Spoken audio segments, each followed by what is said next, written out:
Hey, Jordan. Hey. Sum up the day. It was pretty entertaining. Yeah, it didn't feel like as much as maybe like I saw the scorecard when I was just signing it. I saw it on the tape delay. I saw the broadcast, and I was like, it didn't feel like that. It was just I just I had a lot of controllable situations, par threes or shots from the fairway where I was just really close, and then from where I was really close, I ended up leaving the ball, in a spot where even though it was inside 10 feet, you got to play 3 feet of break, and they're just hard putts. And, I hit some lips on those, missed some high, low in between. And so it was just felt like it was close to really good. Yesterday was the day where I could have gone really low. And yeah, I mean, it didn't feel like a roller coaster. It's nice to have the firepower, the amount of birdies today on a day like today. The game's feeling better and better. I feel like I'm hitting my positions on, call it half or 75% of the swings when I was searching for one or two in a round, even, as recent as, a month or two ago. So it's trending the right direction. I'm able to be a little more outward focused instead of just trying to make swings. And that's making a difference. And a course like this, no matter what happens tomorrow, I know, if I'm able to play consistent golf on a course like this, then I'm heading the right direction, and I just need to stay the course. And it's going to take a little time. I mean, I'm not only coming off of a surgery, but I'm coming off of, one of my, a poorer year for me last year. So I'm trying to, obviously get healthy, but also get things moving the right direction. And it's really fun when they are, because then I enjoy going to work, and that's what's happening right now. And today I felt like I was in the mix on the weekend in a pretty much, a major championship, a top 5-8 tournament that we play in the world. So that was fun. Hopefully make a few early tomorrow. And, it's just going to be, the bummer for me is Scotty's at, 7 or 8. And he just, you can't count on him shooting even tomorrow. So it would take something special. But all in all, just trying to shoot a few under each day out here. What's your confidence level? Maybe 7 out of 10. And that number's just continued to go up. I wouldn't say it's been any higher at any point this year yet. Been 7.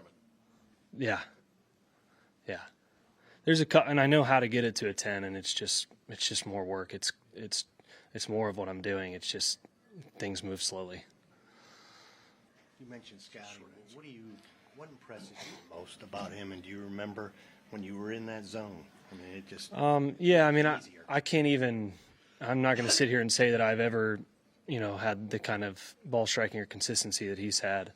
But certainly all of us have had, weeks or months or half a year or whatever where we feel that kind of control. But what impresses me the most is his club face control is elite. I mean, it's maybe the best there's ever been as far as club face control. So his consistency is ridiculous, and then that just leads to his distance control being phenomenal. So, there's a shot in, and the worst he's going to do is 15 feet, and, most guys are going to hit a good shot there, but for him, that was like the worst shot I could. He's probably like, all right, yeah, I played that safe and cast a putt out and go to tomorrow. So it's elite consistency, and it's because of his tempo and club face control, yields these kind of results. And I know you didn't finish the way you wanted, but it looked like you had a lot of fun, like coming in. Yeah.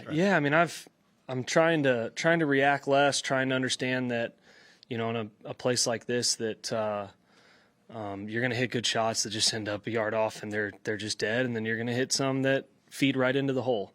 And today I want a couple back where.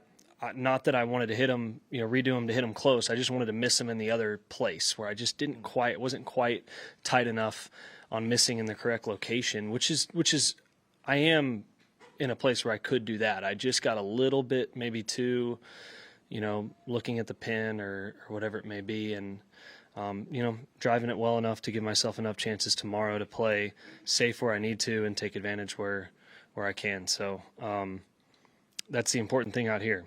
You got to be in the fairway first off, otherwise you got no chance. What was the biggest challenge out there today? Course-wise, wind? Yeah. Mud? What was that? Yeah, honestly, the mud, it's almost you're going to play so safe that the mud doesn't frustrate you as much.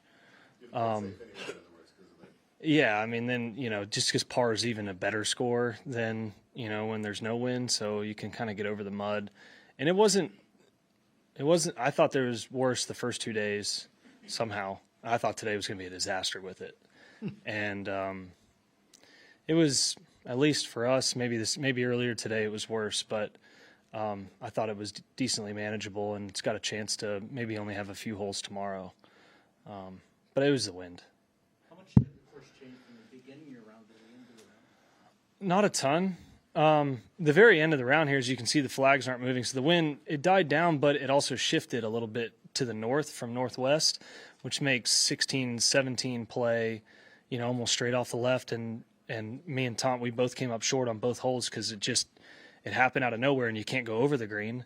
So that's the thing out here is it's like you can't trust it because, if it's doing what it's doing all day, you're dead meat over on both those holes, and we ended up just short. And but it died down, which made the last 4 or 5 holes definitely a little more manageable. But those holes were downwind anyways.